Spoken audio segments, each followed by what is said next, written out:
Hi, my name is Erica, and you are listening to the first episode of the Sarcastic Optimist podcast. You, my friend, are the chosen one. I really love rock music, and I love to listen to it when writing. You know, it's very good when you try to write deep thoughts. So I decided to put the songs that I was listening to during each passage I wrote for you guys. Maybe if you have the same taste as me, we could talk about it in the comments, or maybe you could discover a new taste of yours. So I don't know. Let's begin with this essay. Time and time again, we are confronted with the question, are the kids okay? No, Chloe and Hallie, the kids are not doing okay. I love them though. This generation of teenagers specifically have the highest rates of depression and anxiety. Though more creative and open and intelligent, our kids and teens today are honestly suffering. In my opinion, the cause for this worrying effect is 100% too much knowledge.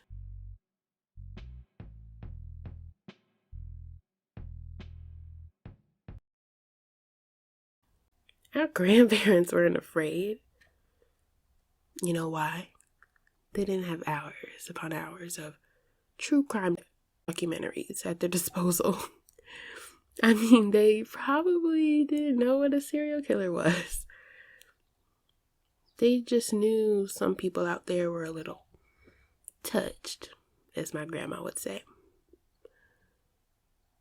And these people had a slim chance of affecting them at all. When in reality, the person was closer to them than they ever expected. They probably went on a date with them, or worse, married them at the ripe age of 21. I'm scared of 21. Okay, now I'm creeping myself out and honestly thanking God that I don't know a world where I'm ignorant to the dangers of this world. But it's a double-edged sword. There has to be a healthy middle ground. How is this generation ever going to be happy? We're always cowering in our room with the sight of inadequacy in Netflix or TikTok, YouTube, whatever we're distracting ourselves with that day, that hour. This is the exact reason why we're obsessed with the 90s. It seemed like the perfect middle. You know, some things, but you weren't burdened with knowing it all or having to know it all. A point that's given in of Herbs and Alter's Nostalgia project, which I'm really enjoying right now, is that if you think you are depressed now, could you imagine if you were in the 90s with no distractions, just you and your self-destructive thoughts alone in your room? To be honest, I wholly agree.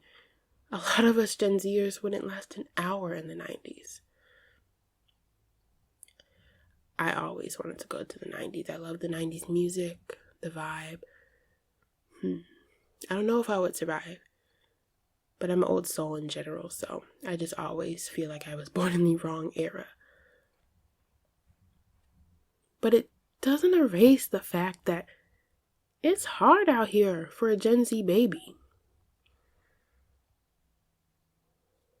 I was watching some interviews from school and club shootings, and it was terrifying, and it was honestly heartbreaking. They were just going to school or to a club or to a festival, a concert. People lost their lives. That's something we have to think about. Something that's on our minds. And the fact that when my grandma was my age, She was dealing with the civil rights movement. And now we are still dealing with racism in America with the Black Lives Matter movement and police brutality. It's really tough, honestly.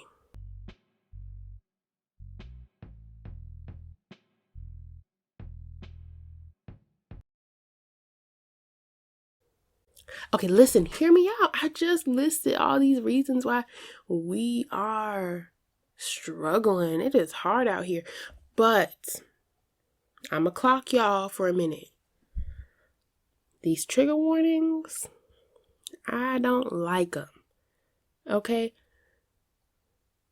What they're intended for, honestly,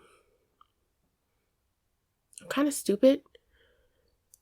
Because the whole entire world is a trigger. Oh, but I get it. Some things really are sensitive. Especially when you know a lot, and especially when you experience a lot daily. It's overwhelming. And it's also overwhelming to have all this information at your disposal.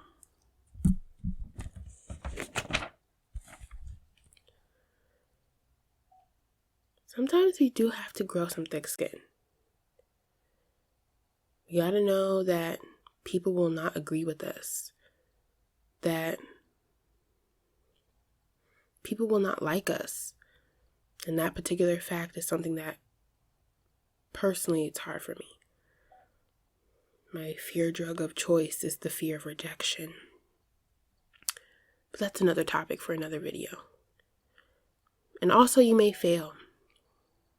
And you may have to do things at a different pace than others. And that's okay. What we get wrong is the difference between being coddled and being respected. If that makes sense. I mean, two things can be true. I know, it's such a crazy concept. We can speak up for ourselves. And especially we can speak up for others. But you don't have to make everything palatable. Again, there's a balance. We lack a healthy balance. For such a tolerating and liberal generation, we are very all or nothing. Too black and white. But most of us always live in the gray.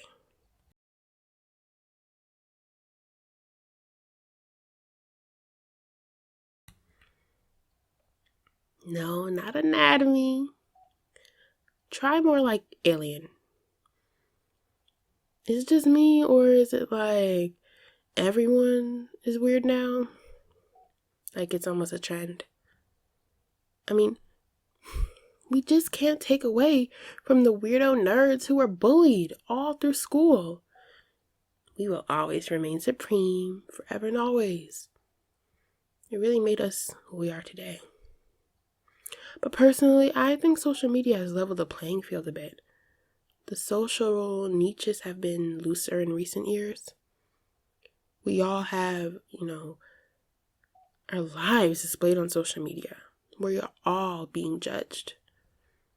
But unlike previous generations, these judgments come home with us.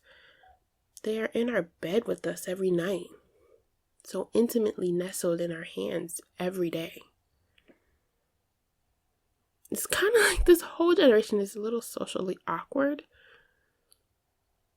It's not the isolating trait that separated the nerds from the jocks anymore. Those nerds are still isolated from the general public because we're just a different breed. It's a common occurrence in most of us now. I'm a weird introvert who doesn't like to talk to others, but even I like to dance. I like music. But we don't dance with each other anymore. It's not a TikTok craze, then we ain't doing it. Especially not in front of others. We're too busy on our phones at school dances. Okay, I've never been to a school dance, but that's what people tell me. But I don't think we are addicted to the scrolling of our feed to not dance. No, I think we're just too scared to make fun of ourselves. I mean, if someone takes a video, then it literally can travel at the speed of light to others. It's kind of scary. But honestly, we shouldn't care. We shouldn't have to care. We should be having a good time. We shouldn't want to stop at all.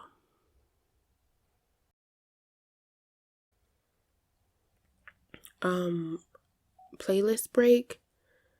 Can we talk about how my playlist is so fitting for this essay? Also, shout out to my One Tree Hill fans.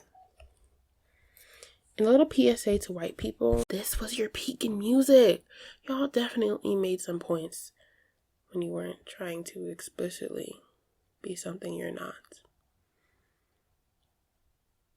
And now we have transitioned into Creep by Radiohead. Literally perfect. Perfect timing. Literally, the song embodies me perfectly. Okay, that was weird. Sorry. At this point in the essay, I didn't know what else to write, and I wrote that. I wrote some lyrics to leave with you. I'm a creep. I'm a weirdo. What the hell am I doing here? I don't belong here. But something told me to keep writing.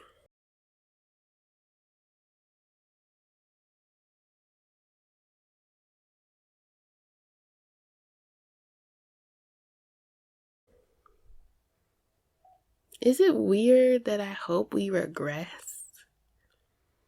Not that it's a realistic expectation or anything, but I think if we keep going down this road, this path, we'll end up in a train wreck or a car wreck or a plane crash. I don't know. I just don't think it's going anywhere good. I had a DSi growing up, and I had a TV in my room. But most of my time I spent outside. I was riding bikes and scooters and pretending to cook with sticks and mud, pretending to be on American Idol, pretending to win American Idol.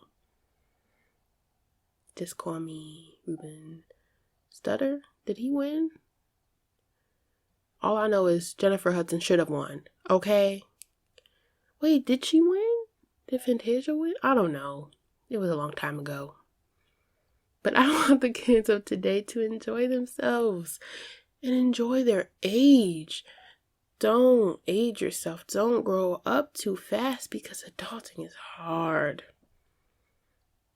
Literally, we did not sign up for this. This is horrible. But it's not a new phenomenon to be a kid and wanting to be older. I actually should do a video on the kids who did everything not to grow up. Because I was one of them. But anyway, the difference is we have the tools now to exponentially change how we appear to others, especially on social media. The age of the awkward preteen phase is gone. Little girl out there, it's okay to be 12. I want the next generation to be a little less knowledgeable. But again, it's not realistic. I mean, with the absolute speed that technology is evolving, it's kind of scary. But I hate how people want to talk about how technology will have a mind of its own and rise up against us and kill us all. But that's not how technology works. Technology is our responsibility, honestly. A person programmed the algorithm. A person programmed the apps we use. It's all about responsibility. We don't need to lose any more children to suicide. We don't need to take the responsibility away from us. We need to call it out and call it what it is. We need to let kids be kids and let preteens be preteens, let teens be teens without social media influencing.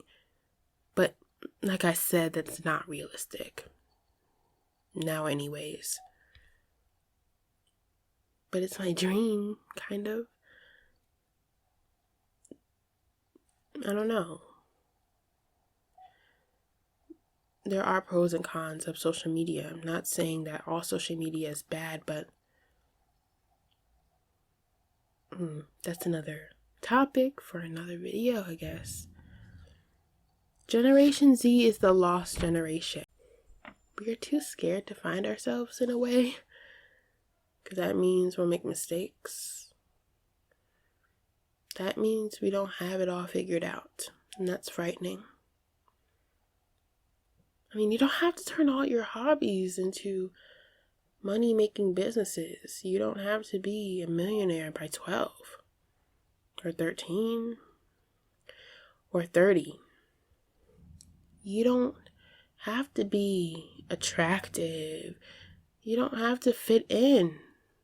Differences should be celebrated, especially in our generation. So take a chill pill. I'm just passing the breeze. I've been running the check, that's why these bitches on me. Okay, that insinuates Anaylsis, right? Okay, not a literal pill. Just relax a little and take it as it comes. We don't have to have it all figured out, all planned out. We don't have to be the best. What's meant to be will be. We just have to be happy. So have faith, Gen Z. And yes, you can still have hope while making dark jokes. Bye. The end.